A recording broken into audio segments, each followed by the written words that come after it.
Everyone, welcome back to our channel Chandra's home world. ಈ ಒಂದು ವಿಡಿಯೋದಲ್ಲಿ ಮನೆಯವರ ಆರೋಗ್ಯವಂತ ಜೀವನಕ್ಕಾಗಿ ಕೆಮಿಕಲ್ಸ್ನ ಕಡಿಮೆ ಮಾಡಲು ಗೃಹಿಣಿಯರು ಬದಲಾವಣೆ ಮಾಡಿಕೊಳ್ಬಹುದಾದಂಥ ಕೆಲವೊಂದು ನಿಯಮಗಳನ್ನ ಈ ಒಂದು ವಿಡಿಯೋದಲ್ಲಿ ಶೇರ್ ಮಾಡ್ತಾ ಇದ್ದೀನಿ. ಈ ಟಿಪ್ಸ್ ಎಲ್ಲ ಕೂಡ ತುಂಬಾ ಇಂಟ್ರೆಸ್ಟಿಂಗ್ ಆಗಿರುತ್ತೆ. ಆದಷ್ಟು ವಿಡಿಯೋನ ಎಲ್ಲೂ ಸ್ಕಿಪ್ ಮಾಡ್ದಿರಾ ಕೊನೆವರೆಗೂ ನೋಡ್ತಾ ಹೋಗಿ. ವಿಡಿಯೋ ನೋಡೋದಕ್ಕಿಂತ ಮುಂಚೆ ನೀವೇನಾದರೂ ನಮ್ಮ ಚಾನಲ್ನ ಫಸ್ಟ್ ಟೈಮ್ ವಿಸಿಟ್ ಮಾಡ್ತಾ ಇದ್ರೆ ಈಗಲೇ ಸಬ್ಸ್ಕ್ರೈಬ್ ಮಾಡಿಕೊಂಡು ಪಕ್ಕದಲ್ಲಿರುವಂಥ ಬೆಲ್ ಐಕನ್ನ ಕ್ಲಿಕ್ ಮಾಡಿ. ಬೆಲ್ ಐಕನ್ ಕ್ಲಿಕ್ ಮಾಡಿ ಆಲ್ ಆಪ್ಷನ್ ಕ್ಲಿಕ್ ಮಾಡೋದ್ರಿಂದ ನಾನು ನೆಕ್ಸ್ಟ್ ವಿಡಿಯೋ ಹಾಕಿದ ಕೂಡಲೇ ನಿಮಗೆ ನೋಟಿಫಿಕೇಶನ್ಸ್ ಎಂದು ಬರುತ್ತೆ. ನೀವೇ ಫಸ್ಟಾಗಿ ನಮ್ಮ ವಿಡಿಯೋಸ್ನ ನೋಡ್ಬೋದು. Without delay let's start the video.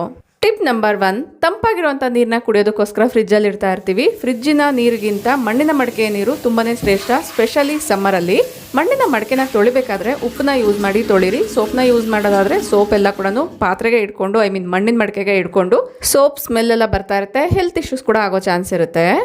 ಒಂದು ವೇಳೆ ನೀವು ಹೊಸದಾಗಿ ಮಣ್ಣಿನ ಪಾತ್ರೆಗಳನ್ನ ತೊಗೊಳ್ತೀರಾ ಅನ್ನೋದಾದರೆ ಸೀಸನಿಂಗ್ ಅನ್ನೋದು ತುಂಬ ಮುಖ್ಯ ಆಗುತ್ತೆ. ಒಂದು 3 days ಆದರೂ ಕೂಡ ಈ ರೀತಿ ನೀರಲ್ಲಿ ಪೂರ್ತಿ ಮುಳುಗಿಸಿ ಇಡಬೇಕಾಗುತ್ತೆ. ಇಲ್ಲಿ ನಾನು ಅಕ್ಕಿ ತೊಳೆದಿರುವಂಥ ನೀರನ್ನ ಯೂಸ್ ಮಾಡ್ಕೊಂಡಿದ್ದೀನಿ. ನೀವು ನಾರ್ಮಲ್ ನೀರಾದರೂ ಕೂಡ ಯೂಸ್ ಮಾಡ್ಕೊಳ್ಬೋದು. 3 ದಿನ ಆದಮೇಲೆ ಸ್ವಲ್ಪ ಎಣ್ಣೆನ ತೊಗೊಂಡು ಈ ರೀತಿ ಅಪ್ಲೈ ಮಾಡ್ತಾ ಇದ್ದೀನಿ. ಈ ರೀತಿ ಎಣ್ಣೆ ಎಲ್ಲ ಅಪ್ಲೈ ಮಾಡಿದ್ದಾದಮೇಲೆ ಪೂರ್ತಿ ಅಬ್ಸಾರ್ಬ್ ಆಗೋವರೆಗೂ ಕೂಡ ಬಿಡಬೇಕಾಗುತ್ತೆ. ಒಂದು 2 ಸತಿ ಇದೇ ಪ್ರೊಸೀಜರ್ನ ರಿಪೀಟ್ ಮಾಡಿ ಆಮೇಲೆ ಈ ಒಂದು ಪಾತ್ರೆಗಳನ್ನ ನಾವು ಅಡುಗೆಗೆ ಯೂಸ್ ಮಾಡ್ಕೊಳ್ಬೋದು.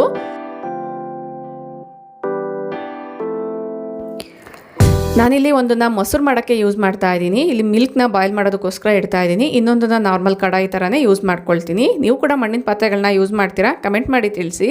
ಇನ್ನು ಮಣ್ಣಿನ ಪಾತ್ರೆ ಬದಲಾಗಿ ಈ ರೀತಿ ಸೆರಾಮಿಕ್ ಪಾರ್ಟ್ಸ್ ಕೂಡ ಸಿಗುತ್ತೆ. ಇದರಲ್ಲೂ ಕೂಡ ಮೊಸರು ಮಾಡ್ಕೊಳ್ಬೋದು. ತುಂಬ ಗಟ್ಟಿಯಾಗಿ ಬರುತ್ತೆ. ಬಟ್ ಮಣ್ಣಿನ ಮಡಕೆ ಆದ್ರೇ ಈ ಒಂದು ಸೀಸನ್ಗೆ ತುಂಬ ಶ್ರೇಷ್ಠ ಅಂತಲೇ ಹೇಳ್ಬೋದು. ನೆಕ್ಸ್ಟು ಸ್ನಾನದ ಪೌಡರ್ ಅಥವಾ ಬಾತ್ ಪೌಡರ್ ಅಂತಲೇ ಹೇಳ್ಬೋದು. ಸೋಪ್ನ ಬದಲಾಗಿ ಈ ಒಂದು ಪೌಡರ್ನ ಯೂಸ್ ಮಾಡ್ಕೊಳ್ಬೋದು. ಈ ಪೌಡರ್ನ ಯಾವ ರೀತಿ ಮಾಡೋದು ಅಂತ ನಾನು ಮನೇನ ಯಾವ ರೀತಿ ವೆಲ್ ಮೈಂಟೈನ್ಡ್ ಆಗಿ ಇಟ್ಕೊಳ್ಳೋದು ಅಂತ ಒಂದು ವಿಡಿಯೋನ ಶೇರ್ ಮಾಡಿದ್ದೀನಿ 1 week ಬ್ಯಾಕ್. ಆ ಒಂದು ವಿಡಿಯೋನ ಚೆಕ್ ಮಾಡಿದ್ರೆ ಡೀಟೇಲ್ ಇನ್ಫಾರ್ಮೇಷನ್ ಸಿಗುತ್ತೆ. ಸೋಪ್ನ ಬದಲಾಗಿ ಈ ಒಂದು ಪೌಡರ್ನ ಯೂಸ್ ಮಾಡ್ಕೊಳ್ಬೋದು. ಇದರಿಂದ ಸ್ಕಿನ್ ರ್ಯಾಷಸ್ ಇರ್ಬೋದು ಅಥವಾ ಸ್ಕಿನ್ಗೆ ಸಂಬಂಧಪಟ್ಟಿರುವಂಥ ಏನಾದ್ರು ಪ್ರಾಬ್ಲಮ್ಸ್ ಇದ್ದರೆ ಅದೆಲ್ಲ ಕೂಡ ಕಡಿಮೆ ಆಗುತ್ತೆ. ಕೊಳೆ ಕೂಡ ನಾವು ಈಸಿಯಾಗಿ ಕ್ಲೀನ್ ಮಾಡ್ಕೊಳ್ಬೋದು. ಒಂದು ರೀತಿ ಸ್ಕ್ರಬ್ ಥರ ಇದು ವರ್ಕ್ ಆಗುತ್ತೆ. ನೋಡ್ತಿದ್ದೀರಲ್ವ, ಈ ರೀತಿಯಾಗಿದೆ. ಕೆಮಿಕಲ್ ಬೇಸ್ಡ್ ಸೋಪ್ಸ್ನ ಯೂಸ್ ಮಾಡೋದ್ರಿಂದ ಸ್ಕಿನ್ ಎಲ್ಲ ಕೂಡ ಡ್ರೈ ಆಗುತ್ತೆ. ಅದ್ರ ಬದಲಾಗಿ ಈ ರೀತಿ ನ್ಯಾಚುರಲ್ ಆಗಿರುವಂತಹ ಬಾತ್ ಪೌಡರ್ನ ಯೂಸ್ ಮಾಡ್ಕೊಳ್ಬೋದು. ನೆಕ್ಸ್ಟು ಬಾತ್ ಪೌಡರ್ಗೆ ಬಂದರೆ ಏರ್ ವಾಷಿಂಗ್ ಪೌಡರ್ ಕೂಡ ಬರುತ್ತೆ ಅಲ್ವಾ. ಸೊ ನಾವು ತಲೆ ಸ್ನಾನ ಮಾಡೋದಕ್ಕೋಸ್ಕರ ಯೂಸ್ ಮಾಡೋವಂತಹ ಕೆಮಿಕಲ್ ಬೇಸ್ಡ್ ಶಾಂಪೂಸ್ ಬದಲಾಗಿ ಕೂಡ ಈ ರೀತಿ ಚೇಂಜಸ್ ಮಾಡ್ಕೊಳ್ಬೋದು. ಇಲ್ಲಿ ನಾನು ಸೀಗೆಕಾಯಿನ ನೆನೆಸಿಟ್ಕೊಳ್ತಾ ಇದ್ದೀನಿ. ಸೀಗೆಕಾಯಿ, ಮೆಂತ್ಯ ಅದೆಲ್ಲ ಕೂಡ ಯೂಸ್ ಮಾಡಿಕೊಂಡು ಪೌಡರ್ ರೀತಿ ಕೂಡ ಮಾಡ್ಕೊಳ್ಬೋದು. ಸೀಗೆಕಾಯಿನ ನಾನು ಓವರ್ ನೈಟ್ ನೆನೆಸಿಟ್ಟಿದ್ದೀನಿ. ನೆಕ್ಸ್ಟ್ ಡೇ ಮಾರ್ನಿಂಗ್ ತೋರಿಸ್ತಾ ಇದ್ದೀನಿ. ನೋಡ್ತಾ ಇದ್ದೀರಲ್ವ, ಚೆನ್ನಾಗಿ ನೆಂದಿದೆ. ಒಳಗಡೆ ಪಲ್ಪ್ ಕೂಡ ಈಸಿಯಾಗಿ ಬರ್ತಾ ಇದೆ.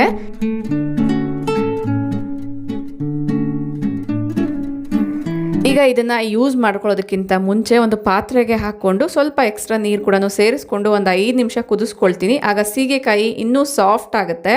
ಇದರಿಂದ ನಾವು ತಲೆ ಸ್ನಾನ ಮಾಡೋದ್ರಿಂದ ಏರ್ಸು ತುಂಬ ಕಂಡೀಷ್ನಿಂಗ್ ಆಗಿರುತ್ತೆ. ಯಾವುದೇ ಕಾರಣಕ್ಕೂ ಡ್ರೈ ಆಗದಿರ ಇರುತ್ತೆ.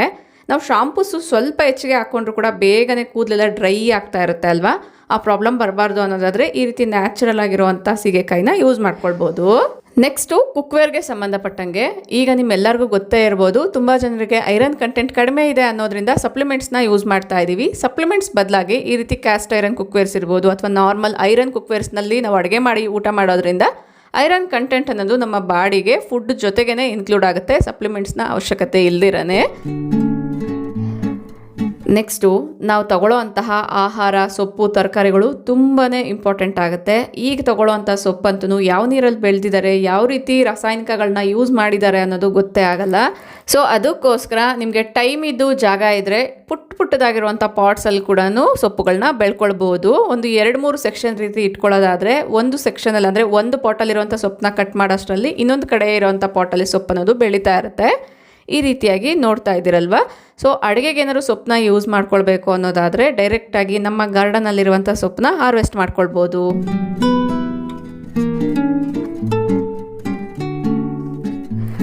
ಇದೇ ಥರನೇ ಮೆಂತ್ಯ ಸೊಪ್ಪಿರ್ಬೋದು, ಪಾಲಕ್ ಸೊಪ್ಪು ಮತ್ತು ಪುದೀನ, ಕೊತ್ತಂಬರಿ ಸೊಪ್ಪೆಲ್ಲ ಕೂಡ ಗ್ರೋ ಬ್ಯಾಗ್ಸಲ್ಲಿ ಈಸಿಯಾಗಿ ನಾವು ಬೆಳ್ಕೊಳ್ಬೋದು. ಸ್ಟಾರ್ಟಿಂಗ್ ಏನಾದ್ರು ನೀವು ಗಾರ್ಡನಿಂಗ್ ಮಾಡಬೇಕು ಅಂತ ಅಂದ್ಕೊಂಡಿದ್ರೆ ಸೊಪ್ಪುಗಳಿಂದ ಸ್ಟಾರ್ಟ್ ಮಾಡಿದ್ರೇ ಬೆಟರು.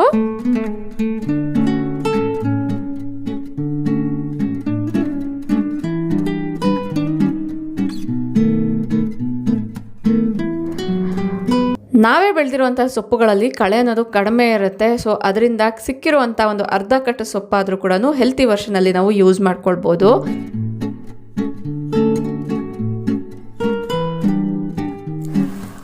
ಆರ್ಗ್ಯಾನಿಕ್ ವೇಯಲ್ಲಿ ನಾವು ತರಕಾರಿಗಳನ್ನ ಬೆಳ್ಕೊಳ್ಳೋದಾದರೆ ಹೆಲ್ತ್ ವೈಸ್ ಕೂಡ ತುಂಬಾ ಒಳ್ಳೆಯದು. ನಿಮ್ಮಲ್ಲಿ ಎಷ್ಟು ಜನ ಈ ರೀತಿ ಗಾರ್ಡನಿಂಗ್ ಮಾಡ್ತಾ ಇದ್ದೀರಾ ಕಮೆಂಟ್ ಮಾಡಿ ತಿಳಿಸಿ. ದೋಸೆ ಇಡ್ಲಿ ಮಾಡ್ತಾ ಇದ್ದೀರಾ ಅಂದರೆ ಖಂಡಿತವಾಗ್ಲೂ ಸಿಲಿಕಾನ್ ಬ್ರಷ್ ಯೂಸ್ ಮಾಡ್ತಾನೆ ಇರ್ತೀರಲ್ವ. ಸಿಲಿಕಾನ್ ಬ್ರಷ್ಗೆ ಆಲ್ಟರ್ನೇಟಿವ್ ಆಗಿ ನ್ಯಾಚುರಲ್ ಆಗಿರುವಂಥ ಈ ಒಂದು ಬ್ರಷ್ನ ಯಾವ ರೀತಿ ಪ್ರಿಪೇರ್ ಮಾಡ್ಕೊಳ್ಳೋದು ಅಂತ ಈಗಾಗಲೇ ನಾನು ಲಾಸ್ಟ್ ವಿಡಿಯೋಸಲ್ಲಿ ಶೇರ್ ಮಾಡಿದ್ದೀನಿ. ಆದರೆ ಆ ಒಂದು ಲಿಂಕ್ನ ಡಿಸ್ಕ್ರಿಪ್ಷನಲ್ಲಿ ಕೊಟ್ಟಿರ್ತೀನಿ. ಇಲ್ಲಿ ನೀವು ನೋಡ್ತಾ ಇರ್ಬೋದು 2 ಬ್ರಷಸ್ನ ರೆಡಿ ಮಾಡ್ಕೊಂಡಿದ್ದೀನಿ. ಒಂದು ನಾನು ದೋಸೆ ತವಾಗೆ ಯೂಸ್ ಮಾಡೋದಕ್ಕೋಸ್ಕರ, ಇನ್ನೊಂದನ್ನು ನಾನು ವಾಟರ್ ಬಾಟಲ್ಸ್ ಕ್ಲೀನ್ ಮಾಡೋದಕ್ಕೋಸ್ಕರ ಯೂಸ್ ಮಾಡ್ತೀನಿ. ನೋಡ್ತಿದ್ದೀರಲ್ವ, ಆಯಿಲ್ನ ಸ್ಪ್ರೇ ಮಾಡಿಬಿಟ್ಟು ಈ ರೀತಿ ಬ್ರಷ್ ಸಹಾಯದಿಂದ ಈಸಿಯಾಗಿ ನಾವು ಸ್ಪ್ರೆಡ್ ಮಾಡ್ಕೊಳ್ಬೋದು. ಸಿಲಿಕಾನ್ ಬ್ರಷು ಎಷ್ಟೇ ಹೀಟ್ ಆದರೂ ಕೂಡ ಅದು ಬಿಸಿ ಆಗಲ್ಲ, ಕರಗಲ್ಲ ಅಂತ ಹೇಳ್ತಾರೆ. ಬಟ್ ಅದೆಷ್ಟು ಕರೆಕ್ಟಾಗಿ ಗೊತ್ತಿಲ್ಲ, ಯಾಕಂದರೆ ಅದು ಕೂಡ ಪ್ಲಾಸ್ಟಿಕ್ ಬೇಸೇ ಅಲ್ವಾ. ಸೊ ಅದಕ್ಕೋಸ್ಕರ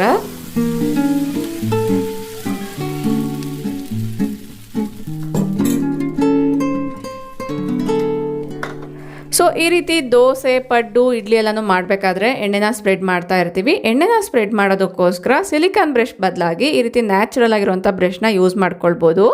ಈ ಒಂದು ಬ್ರಷ್ನ ಮಾಡಿರೋವಂಥದ್ದು ತೆಂಗಿನಕಾಯಿ ನಾರಿಂದ. ನಿಮ್ಗೆ ಯಾರಿಗಾದ್ರೂ ಇಂಟ್ರೆಸ್ಟ್ ಇದ್ದರೆ ಒಂದ್ಸರಿ ಟ್ರೈ ಮಾಡಿ ನೋಡಿ.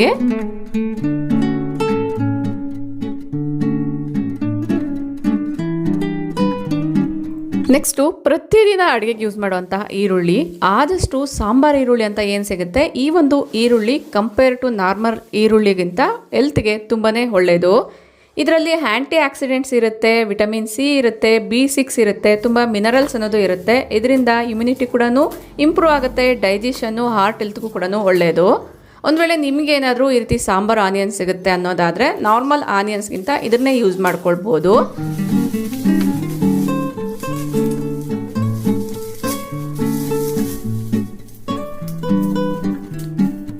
ಬೆಳಗಿನ ತಿಂಡಿಗೆ ಹರಿಬರಿಯಲ್ಲಿ ಜಾಸ್ತಿ ಬಿಡಿಸ್ಕೊಳ್ಳೋಕ್ಕೆ ಆಗಲ್ಲ ಅಂತ ಅಂದವರು ತಿಂಡಿಗೋಸ್ಕರ ನೀವು ನಾರ್ಮಲ್ ಈರುಳ್ಳಿನ ಯೂಸ್ ಮಾಡಿಕೊಂಡು ಸಾಂಬಾರಿಗಿರ್ಬೋದು ಕರೀಸ್ಗೆಲ್ಲ ಕೂಡ ಇದೇ ಒಂದು ಸಾಂಬಾರು ಈರುಳ್ಳಿನ ಯೂಸ್ ಮಾಡ್ಕೊಳ್ಳೋದ್ರಿಂದ ಟೇಸ್ಟ್ ಕೂಡ ಇನ್ಕ್ರೀಸ್ ಆಗುತ್ತೆ, ಹೆಲ್ತ್ ವೈಸ್ ಕೂಡ ಒಳ್ಳೆಯದು. ನೆಕ್ಸ್ಟ್ ಇನ್ನೊಂದು ಮಿತ್ತಿದೆ, ಬೆಳ್ಳುಳ್ಳಿನ ಫ್ರಿಜ್ಜಲ್ಲಿ ಸ್ಟೋರ್ ಮಾಡೋದ್ರಿಂದ ಕ್ಯಾನ್ಸರ್ ಬರುತ್ತೆ ಅಂತ ಹೇಳ್ತಿರ್ತಾರೆ. ಈರುಳ್ಳಿ ಇರ್ಬೋದು, ಬೆಳ್ಳುಳ್ಳಿ ಇರ್ಬೋದು, ಅಥವಾ ಯಾವುದೇ ತರಕಾರಿ ಇರ್ಬೋದು, ಫ್ರಿಜ್ಜಲ್ಲಿ ಇಟ್ಟಾಗ ಅದು ಯಾವ ಕಂಡೀಷನಲ್ಲಿ ಇದೆ ಅನ್ನೋದು ತುಂಬ ಇಂಪಾರ್ಟೆಂಟ್ ಆಗುತ್ತೆ. ಬೆಳ್ಳುಳ್ಳಿ ಇರ್ಬೋದು ಅಥವಾ ಈರುಳ್ಳಿನ ನಾವು ಫ್ರಿಜ್ಜಲ್ಲಿ ಇಟ್ಟಾಗ ಅದರ ಮೇಲೆ ಒಂದು ರೀತಿ ಬ್ಲಾಕ್ ಆಗಿ ಒಂದು ಲೇಯರ್ ಅನ್ನೋದು ಫಾರ್ಮ್ ಆಗುತ್ತೆ. ಆ ರೀತಿ ಲೇಯರ್ ಫಾರ್ಮ್ ಆದಮೇಲೆ ನಾವು ಅಡುಗೆಗೆ ಯೂಸ್ ಮಾಡ್ತೀವಿ ಅನ್ನೋದಾದರೆ ಅದರಿಂದ ಖಂಡಿತವಾಗ್ಲೂ ಕೂಡ ಕ್ಯಾನ್ಸರ್ ಅನ್ನೋದು ಬರುತ್ತೆ. ಬಟ್ ನಾರ್ಮಲ್ ಸ್ಟೇಜಲ್ಲಿ ಇದ್ದಾಗೇ ನಾವು ಯೂಸ್ ಮಾಡ್ಕೊಳ್ಳೋದಾದರೆ ಯಾವುದೇ ರೀತಿ ಪ್ರಾಬ್ಲಮ್ ಆಗಲ್ಲ. ಈ ಪುಟ್ಟ ಈರುಳ್ಳಿನ ಯೂಸ್ ಮಾಡಿಕೊಂಡು ಮಾಡುವಂಥ ಸಾಂಬಾರು ಇರ್ಬೋದು, ಕರೀಸ್ ಇರ್ಬೋದು, ತುಂಬಾ ಟೇಸ್ಟಿಯಾಗಿರುತ್ತೆ. ಒಂದ್ಸರಿ ಟ್ರೈ ಮಾಡಿ ನೋಡಿ. ಅನ್ನದ ಗಂಜಿ, ಅನ್ನದಿಂದ ಗಂಜಿನ ಸಪ್ರೇಟ್ ಮಾಡೋದ್ರಿಂದ ನ್ಯೂಟ್ರಿಷಸ್ ವ್ಯಾಲ್ಯೂ ಎಲ್ಲ ಕಡಿಮೆ ಆಗುತ್ತೆ ಅಂತ ಹೇಳ್ತಾರೆ. ನಮ್ಮ ಹಿರಿಯರು ಪುರಾತನ ಕಾಲದಿಂದಲೂ ಕೂಡ ಇದೇ ಒಂದು ಪದ್ಧತಿಯಲ್ಲಿ ಅನ್ನನ ಮಾಡ್ಕೊಂಡು ಬಂದಿದ್ದಾರೆ. ಬಟ್ ಈ ಒಂದು ರೈಸ್ ವಾಟರ್ನ ಕೂಡ ನಾವು ಬೇರೆ ರೀತಿ ಯೂಸ್ ಮಾಡ್ಕೊಳ್ಬೋದು. ಈ ರೈಸ್ ವಾಟರ್ನ ನೀರಿಗೆ ಮಿಕ್ಸ್ ಮಾಡಿಬಿಟ್ಟು ಗಿಡಗಳಿಗೆ ಕೂಡ ಹಾಕ್ಬೋದು, ಫರ್ಟಿಲೈಸರ್ ಆಗಿ ವರ್ಕ್ ಆಗುತ್ತೆ. ಇಲ್ಲ ಅನ್ನೋದಾದರೆ ಇದೇ ಒಂದು ರೈಸ್ ವಾಟರ್ನ ಸ್ಟಾರ್ಚ್ ರೀತಿಯಲ್ಲಿ ಕೂಡ ನಾವು ಬಟ್ಟೆಗಳಿಗೆ ಇಟ್ಕೊಳ್ಬೋದು. ಅಂದರೆ ಬಟ್ಟೆಗಳಿಗೆ ಗಂಜಿ ಇಡೋದು, ಸ್ಟಾರ್ಚ್ ಇಡೋದು ಅಂತ ಹೇಳ್ತಾರಲ್ವ, ಸೊ ಆ ರೀತಿಯಾಗಿ. ಇನ್ನು ಈ ಒಂದು ರೈಸ್ ವಾಟರ್ನ ಹೇರ್ಗಿರ್ಬೋದು, ಸ್ಕಿನ್ಗಿರ್ಬೋದು ಅಪ್ಲೈ ಮಾಡ್ಕೊಳ್ಬೋದು. ಅದರ ಬೆನಿಫಿಟ್ಸ್ ಏನು ಅಂತ ತುಂಬ ಟ್ರೆಂಡಿಂಗಲ್ಲಿರುವಂಥ ವೀಡಿಯೋಸ್ನ ಅಬ್ಸರ್ವ್ ಮಾಡಿದರೆ ಗೊತ್ತಾಗಿರುತ್ತೆ.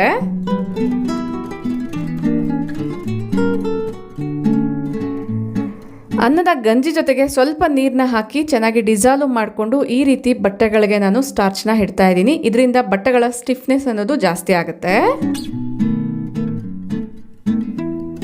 ಸಾಂಬ್ರಾಣಿ, ಮನೆಯಲ್ಲಿ ಸಾಂಬ್ರಾಣಿ ಹಾಕೋದ್ರಿಂದ ಒಂದು ಪಾಸಿಟಿವ್ ವೈಬ್ರೇಷನ್ಸ್ ಒಂದು ಕ್ರಿಯೇಟ್ ಆಗುತ್ತೆ ಅಂತ ನಮ್ಮ ಪೂರ್ವಿಕರು ಹೇಳಿದ್ದಂಥ ಒಂದು ವಿಚಾರ. ಈ ರೀತಿ ಸಾಂಬ್ರಾಣಿ ಕಪ್ಸ್ ಕೂಡ ಸಿಗುತ್ತೆ, ಬಟ್ ಇವು ಸ್ವಲ್ಪ ಕೆಮಿಕಲ್ ಬೇಸ್ಡ್ ಅಂತ ಹೇಳ್ತಿದ್ದಾರೆ. ಇದ್ರ ಬದಲಾಗಿ ನಾವು ನ್ಯಾಚುರಲ್ ಆಗಿರುವಂಥ ಸಾಂಬ್ರಾಣಿನ ಪ್ರಿಪೇರ್ ಮಾಡೋದಕ್ಕೋಸ್ಕರ ಇದ್ಲು ಎಲ್ಲ ಟೈಮಲ್ಲೂ ಸಿಗಲ್ಲ ಅಲ್ವಾ, ಅದಕ್ಕೋಸ್ಕರ ಈ ರೀತಿ ತೆಂಗಿನ ಚಿಪ್ಪೆಗಳನ್ನ ಯೂಸ್ ಮಾಡ್ಕೊಳ್ಬೋದು. ತೆಂಗಿನ ಚಿಪ್ಪೆನ ಸ್ಟವ್ ಮೇಲೆ ಇಟ್ಟು ಒಂದು 5 ನಿಮಿಷ ಬಿಟ್ಟರೆ ಸಾಕಾಗುತ್ತೆ. ಕೆಂಡಗಳನ್ನೋದು ರೆಡಿ ಆಗುತ್ತೆ.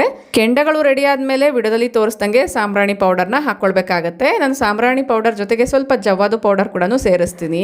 ತೆಂಗಿನ ಚಿಪ್ಪೆಗಳನ್ನ ವಿಡಿಯೋದಲ್ಲಿ ತೋರಿಸ್ದಂಗೆ ಸಣ್ಣದಾಗಿ ಕಟ್ ಮಾಡಿಕೊಂಡು ಒಂದು ಬಾಕ್ಸಲ್ಲಿ ಸ್ಟೋರ್ ಮಾಡಿ ಇಟ್ಕೊಳ್ಳೋದಾದರೆ ಸಾಂಬ್ರಾಣಿ ಹಾಕುವಂಥ ಟೈಮಲ್ಲಿ ಕೆಂಡಗಳನ್ನ ಬೇಗ ಪ್ರಿಪೇರ್ ಮಾಡ್ಕೊಳ್ಬೋದು. ಅಮಾವಾಸ್ಯೆ ಹುಣ್ಣಿಮೆ ದಿವಸಗಳೆಲ್ಲ ಕೂಡ ನಾವು ಸಾಂಬ್ರಾಣಿನ ಹಾಕ್ಕೊಳ್ತಾ ಇರ್ತೀರಲ್ವ, ಸೊ ಅಂಥವ್ರಿಗೆ ತುಂಬ ಹೆಲ್ಪ್ಫುಲ್ ಆಗುತ್ತೆ ಅಂತ ಅಂದ್ಕೊಂಡಿದ್ದೀನಿ. ಇಷ್ಟ ಆದರೆ ಲೈಕ್ ಮಾಡಿ. ಮನೆ ಸುಂದರವಾಗಿ ಕಾಣಿಸೋದಕ್ಕೋಸ್ಕರ ವಿವಿಧ ರೀತಿಯ ಅಲಂಕಾರಿಕ ವಸ್ತುಗಳನ್ನ ಇಟ್ಕೊಂಡಿರ್ತೀವಿ.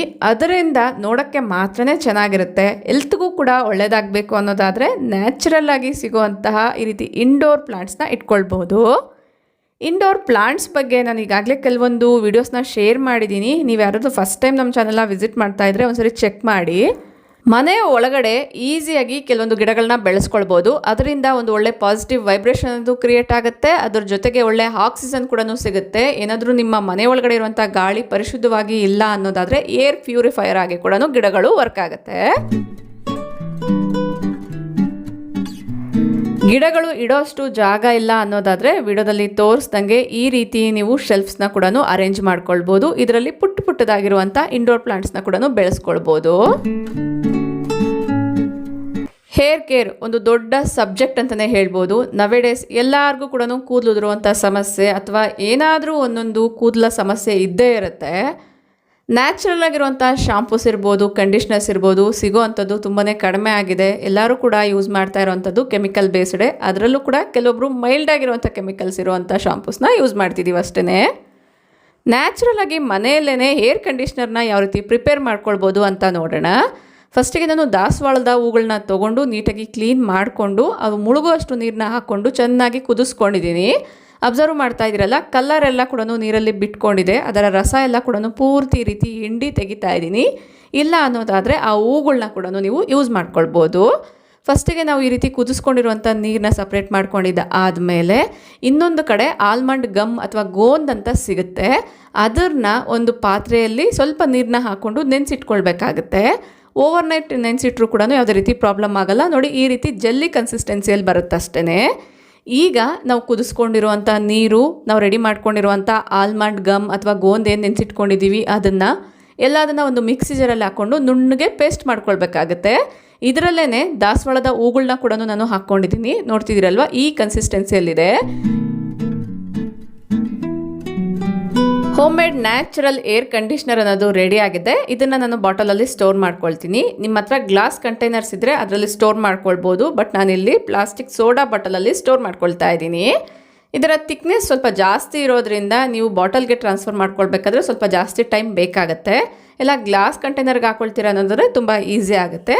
ಸೊ ನಿಮ್ಮ ಹತ್ರ ಯಾವ ಕಂಟೈನರ್ ಇದ್ದರೆ ಅದರಲ್ಲಿ ಈ ರೀತಿ ಸ್ಟೋರ್ ಮಾಡ್ಕೊಳ್ಬೋದು. ಇದನ್ನು ನಾರ್ಮಲ್ ಶಾಂಪೂ ಆದಮೇಲೆ ಯಾವ ರೀತಿ ಕಂಡೀಷ್ನರ್ನ ಯೂಸ್ ಮಾಡ್ತೀವೋ ಅದೇ ಥರ ಯೂಸ್ ಮಾಡ್ಕೊಳ್ಳೋದು. Chopping board, plastic chopping board use ಮಾಡಬಾರ್ದು ಅಂತ ವುಡನ್ ಚಾಪಿಂಗ್ ಬೋರ್ಡ್ ಯೂಸ್ ಮಾಡ್ತಾ ಇದ್ದೀವಿ. ಇದನ್ನು ಸರಿಯಾಗಿರುವಂಥ ಪದ್ಧತಿಯಲ್ಲಿ ಯೂಸ್ ಮಾಡಿಲ್ಲ ಅನ್ನೋದಾದರೆ ಇದರಿಂದ ಕೂಡ ಹೆಲ್ತ್ ಇಶ್ಯೂಸ್ ಆಗೋ ಚಾನ್ಸ್ ಇರುತ್ತೆ. ನಾನು ಮೊದಲಿಂದ ಯೂಸ್ ಮಾಡ್ತಾ ಇದ್ದಂಥ ಚಾಪಿಂಗ್ ಬೋರ್ಡ್ ಕೆಳಗಡೆ ಇದೆ. ಈಗ ಯೂಸ್ ಮಾಡ್ತಾ ಇರೋವಂಥದ್ದು ಈ ಒಂದು round chopping board. Wooden chopping ಬೋರ್ಡ್ನ ಯೂಸ್ ಮಾಡೋದ್ರಿಂದ ಹೆಲ್ತ್ ಇಶ್ಯೂಸ್ ಆಗಲ್ಲ. ಕರೆಕ್ಟಾಗಿ ಮೇಂಟೈನ್ ಮಾಡಿಲ್ಲ ಅಂದರೆ ಹೆಲ್ತ್ ಇಶ್ಯೂಸ್ ಆಗುತ್ತೆ. ವಾಶ್ ಮಾಡಿದಾದಮೇಲೆ ನಾವು ಡೈರೆಕ್ಟಾಗಿ ಈ ರೀತಿ ಹ್ಯಾಂಗ್ ಮಾಡಬೇಕಾಗತ್ತೆ. ಈ ರೀತಿ ಮಾಡೋದ್ರಿಂದ ವಾಟರ್ ಅನ್ನೋದು ಆ ಒಂದು ವುಡ್ಗೆ ಅಬ್ಸಾರ್ಬ್ ಆಗದಿರ ಇರುತ್ತೆ, ಡ್ರೈ ಆಗಿ ಇರುತ್ತೆ. ಸರಿಯಾಗಿ ಮೇಂಟೈನ್ ಮಾಡಿಲ್ಲ ಅನ್ನೋದಾದರೆ ವಾಟರ್ ಎಲ್ಲನೂ ಅಬ್ಸಾರ್ಬ್ ಆಗಿ ಈ ರೀತಿ ಫಂಗಸ್ ಅನ್ನೋದು ಫಾರ್ಮ್ ಆಗ್ತಾ ಇರುತ್ತೆ. ಇದನ್ನು ಯೂಸ್ ಮಾಡೋದ್ರಿಂದ ಹೆಲ್ತ್ಗೆ ಒಳ್ಳೇದಲ್ಲ, ಕ್ಯಾನ್ಸರ್ ಎಲ್ಲ ಫಾರ್ಮ್ ಆಗುತ್ತೆ ಅಂತ ಹೇಳ್ತಾರೆ.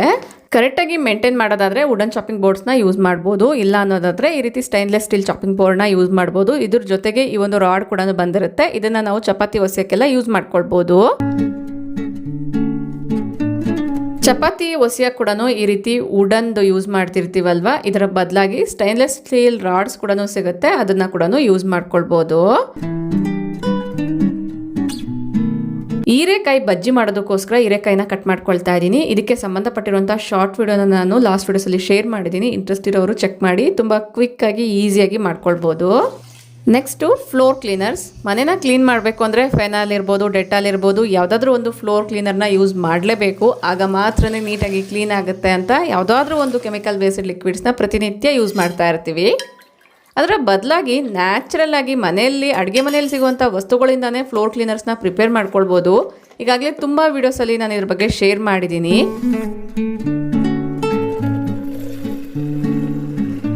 ಈಗ ತೋರಿಸ್ತಾ ಇರೋಂಥ ಈ ಒಂದು ಲಿಕ್ವಿಡ್ನ ಯಾವ ರೀತಿ ಪ್ರಿಪೇರ್ ಮಾಡ್ಕೊಳ್ಬೋದು ಅನ್ನೋದು ನಿಮ್ಗೆ ಏನಾದ್ರು ಬೇಕು ಅನ್ನೋದಾದರೆ ನನಗೆ ಕಮೆಂಟ್ ಮಾಡಿ ತಿಳಿಸಿ. ಈ ವಿಡಿಯೋದಲ್ಲಿ ಲೆಂತಿ ಆಗುತ್ತೆ ಅನ್ನೋದ್ರಿಂದ ನಾನು ಸ್ಕಿಪ್ ಮಾಡಿ ಶೇರ್ ಮಾಡ್ತಾ ಇದ್ದೀನಿ.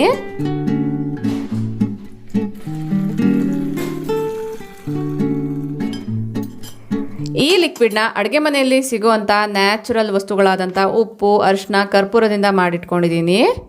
ಈ ಲಿಕ್ವಿಡ್ನ ಯೂಸ್ ಮಾಡಿ ನೆಲನ ಒರೆಸೋದ್ರಿಂದ ನೆಲನೂ ನೀಟಾಗಿ ಕ್ಲೀನ್ ಆಗುತ್ತೆ. ಒಂದು ಒಳ್ಳೆ ಪಾಸಿಟಿವ್ ವೈಬ್ರೇಷನ್ಸ್ ಅಂತೂ ಕೂಡ ಸ್ಪ್ರೆಡ್ ಆಗುತ್ತೆ. ಒಂದು ಒಳ್ಳೆ ಸುವಾಸನೆ ಕೂಡ ಬರುತ್ತೆ.